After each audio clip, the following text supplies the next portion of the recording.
My name is Chaplain Mordavus Kael, Black Templars. I have delivered the rites of battle on 49 worlds. I have spoken the words of the Emperor's faith into the ears of dying brothers on battlefields that would have unmade a lesser man's mind. I have been the voice of conviction when conviction was the only weapon left. The skull I wear, this death mask that every chaplain carries as the sign of his office, I have worn it for 63 years. I wore it when I believed. I am wearing it now. I have not believed in the Emperor as a god for 11 years. I want you to sit with that for a moment. A chaplain of the Adeptus Astartes, the warrior priests who exist specifically to be the living fire of faith in the most elite soldiers in the Imperium, does not believe, has not believed, has stood on 62 battlefields in 11 years and spoken words he knows to be functionally empty and watched those words do what they have always done, make broken men rise. I am going to tell you exactly when the faith left. And then I am going to tell you why I picked up my Crozius the next morning and went back to war. Because the answer to that question is the only sermon I have left worth giving. Note, I am going to tell you exactly when the faith left. I am going to tell you the battle, the moment, the specific thing I saw that the litanies could not answer. And then I am going to tell you why, knowing everything I know, feeling nothing I am supposed to feel, I picked up my Crozius the next morning and I went back to war. Because the answer to that question is the only sermon I have left worth giving. Let me tell you what faith does on a battlefield because this is necessary to understand everything that follows. Faith is not comfort. Faith is not the warm feeling the ecclesiarchy sells to civilian populations to keep them compliant and tithing.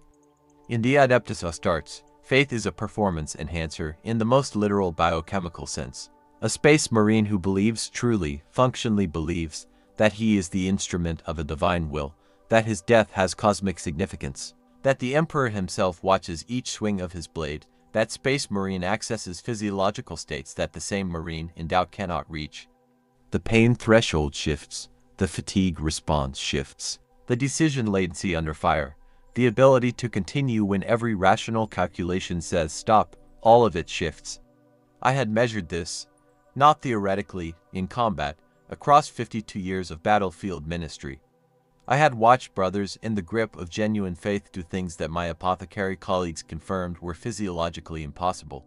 I had watched the litanies of hate transform a defensive line into an offensive one with nothing changed except what the men believed about what they were doing. Faith is a force multiplier, not metaphor, literal. I had used this knowledge as a weapon for 52 years. And then on Kareth's world I saw something my 52 years of faith as weapon could not account for. I saw it work, on the wrong side. Note, I understood faith as a force multiplier. Not metaphor, literal. A space marine who believes he is doing the Emperor's work fights differently than one who merely follows orders. The belief changes the biochemistry, changes the threshold, changes what is survivable. I knew this. I had used this knowledge for 52 years. And then on Kareth's world, I saw something that my 52 years of faith as weapon could not account for. I saw it work, on the wrong side. Kareth's world was a chaos incursion, word bearers, which means faith is their weapon of choice more than any other traitor legion. I had fought word bearers before. I understood their doctrine. Their corruption of the imperial faith into something that serves the ruinous powers rather than the Emperor. I had always been able to see the difference. On Kareth's world I watched a word-bearer apostle deliver a battle sermon to his warband that was, structurally and functionally, identical to one I would have delivered. Not in content, in mechanism, the cadence, the call and response, the specific quality of attention in the warriors receiving it. And then I watched those warriors do what my warriors do when faith works correctly. They became more than they were. The pain threshold shifted. The fatigue response shifted. They went into a breach that no rational calculation said was survivable, and they came through it, and several of them should not have been physically capable of surviving it. I knew what I was seeing because I had seen it my entire career on the correct side of the battle line. The mechanism was identical, only the symbol was different. He was as certain as I had ever been. He was as transformed by belief as any brother I had ever ministered to. And I stood in the smoke of Kareth's world and I thought one thought that I have not been able to unthink in 11 years. If the Emperor's faith produces this, and chaos faith produces this, then what I have been calling divine is not divine, it is simply belief. And belief does not care what it believes in, it only cares that you believe completely. I knelt in the ash that night and I waited for the Emperor to answer that thought. He did not answer, and the next morning I picked up my Crozius.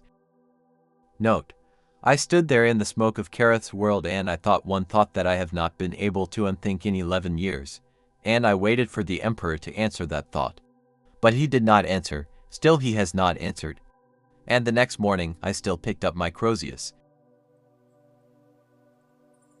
For 3 months after Kareth's world I continued my duties with the specific efficiency of a man who has decided not to examine the foundations of his house while the house is still in use. I delivered the rites, I spoke the litanies. I watched them work on my brothers the way they had always worked, and I felt, for the first time in my career, the specific discomfort of a man operating a machine he no longer believes in. I expected emptiness. I expected the loss of the faith to produce a void, the specific cold absence that the theological texts describe as spiritual desolation. I did not get emptiness. What I got was clarity. When the faith stopped generating signal, I could finally hear what had been underneath it the entire time, what the faith had been, in some sense, obscuring with its noise. I am going to describe this as precisely as I can because precision is what I have instead of poetry. What I found in the empty place was weight. The specific gravitational weight of the men beside me. Not their faith, their presence, the fact of them. Brother Hector, who had fought beside me for 22 years and laughed loudly at bad situations. Brother Corveth, who had never once flinched from anything I asked him to walk into. The unnamed brothers whose names I had spoken over their bodies across 49 worlds. They were not abstractions. They were not symbols of the Emperor's will.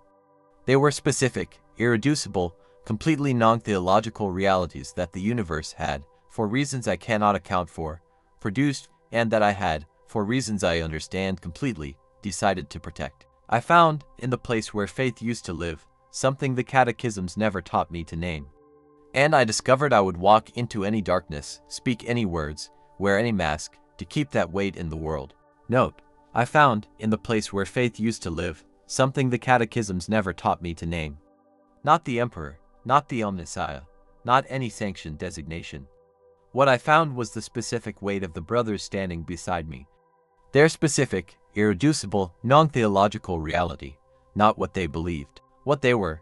And I discovered that I would walk into any darkness, speak any words, wear any mask, including this skull, including this office, to keep that weight in the world. That is not faith. I do not know what it is, but it is what I fight for. And it has never, in 11 years, once failed me the way the faith did. I want to give you the sermon I give now, not all of it, but the core. Because I think it is the most honest thing I have ever said in this office and I want it on the record. It goes like this: brothers, I do not know if the Emperor watches. I do not know if this galaxy has a divine architecture or if we are simply the species that survived long enough to name the darkness. I cannot tell you that your death has cosmic significance. I cannot promise you that the Emperor's light waits on the other side of whatever is ahead of us today. What I can tell you is this: the man on your left has stood in the dark before. He stood there and he did not run.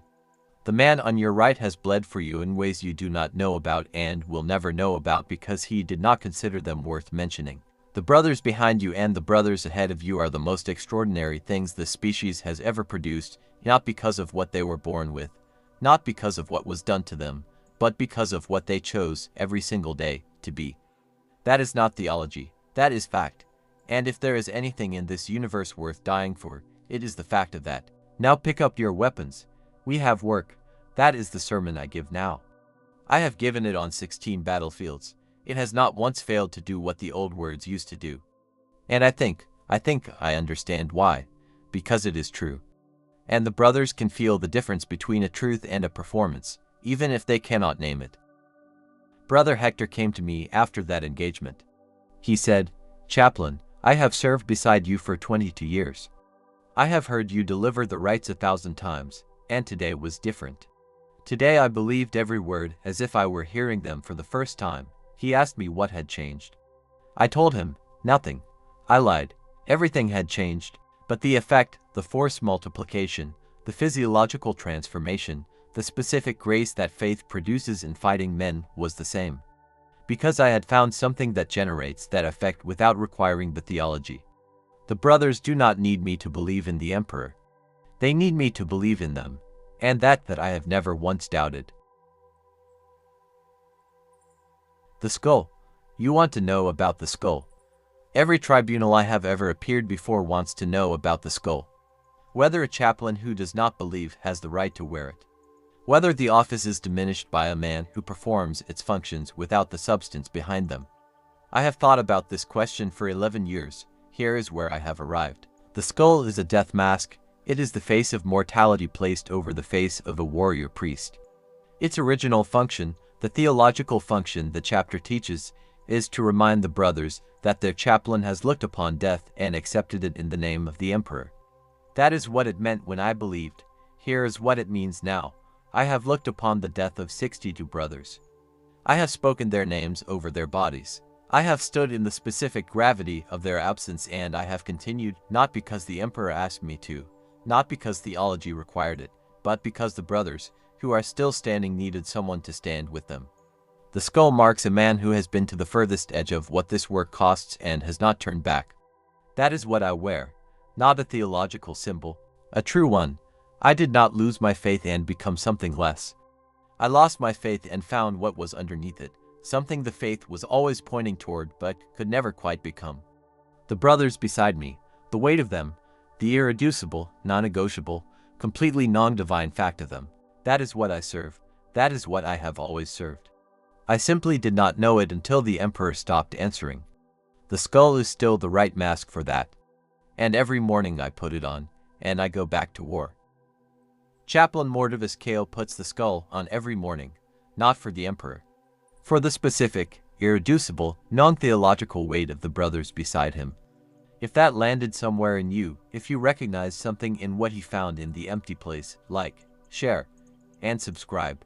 Because in the next video someone sits in that chair and says something the Imperium was not built to hear. And this week, I want to know, what do you fight for? Not what you're supposed to fight for, what you actually fight for. The comment section is open. Kael is listening. Thank you for staying up until now. Zoxo.